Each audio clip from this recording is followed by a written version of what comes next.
Ezekiel, prophet to the exiles.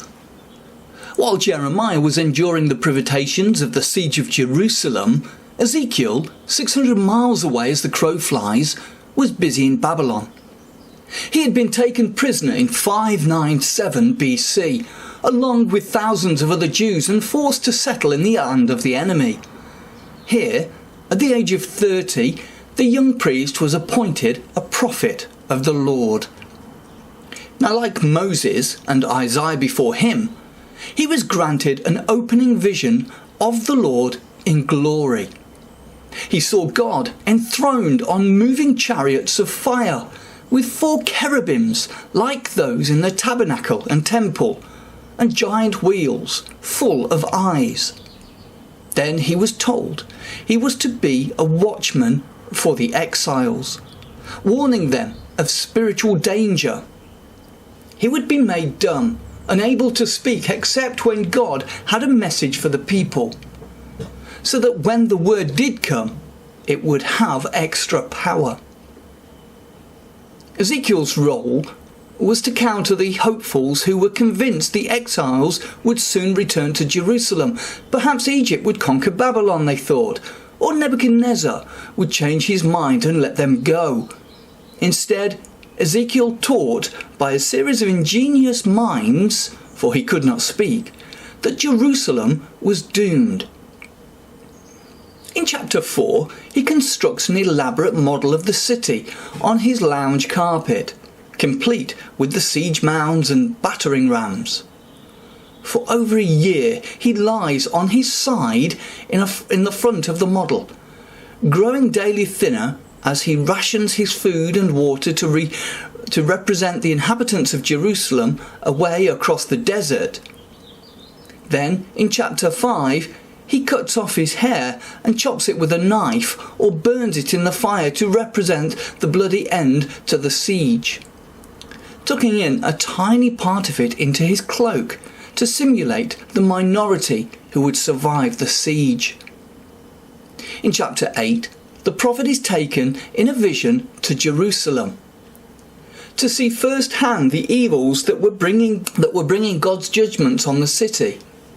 The elders of the city worshipped idols in the temple, and men bowing down to their son.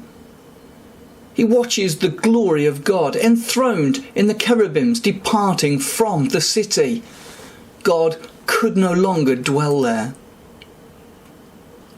In another episode, chapter 12 and verse 6 and 7, the dumb prophet blindfolds himself, then digs a hole through the mud wall of his house and crawls through it at dusk with his possessions in a bundle. You can imagine his audience trying to work out this mime. He was acting out the desperate attempts of their vanquished king Zedekiah to escape from Jerusalem, and he is being trapped and then blinded by Nebuchadnezzar, tried of his rebellions. I will bring him to Babylon, yet he shall not see it, said the Lord.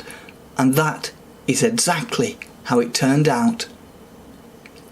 In one of his more dramatic dramas, chapter 24 and verse 3, Ezekiel sets a pot of stew on the fire in his kitchen and allowed it to boil dry, and then burn red hot.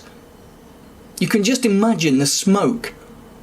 When his lips were unsealed, he explained that this very day Nebuchadnezzar had begun the siege of Jerusalem, and God would purge it of its filth by an unquenchable fire of judgment.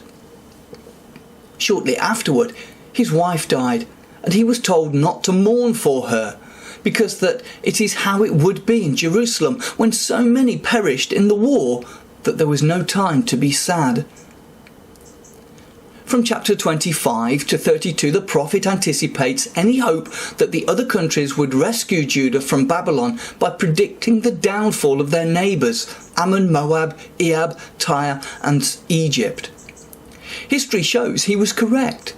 They fell into the hands of Babylon in their turn. The last part of Ezekiel is full of hope. Like Isaiah and Jeremiah, he looks down through the centuries to a time when God would restore and forgive his people. Bring them back to their land and give them a king. You may have heard of the vision of the valley of dry bones, Ezekiel chapter 37. This has the prophet surrounded by a battlefield of ancient skeletons representing, he is told, the people of Israel. As he speaks, the bones come together, flesh appears on them, and the breath of life fills their lungs. They stand up again, a great army. Then, as the prophecy continues, they are back in their homeland. The 10 tribes and the 2 tribes are reunited.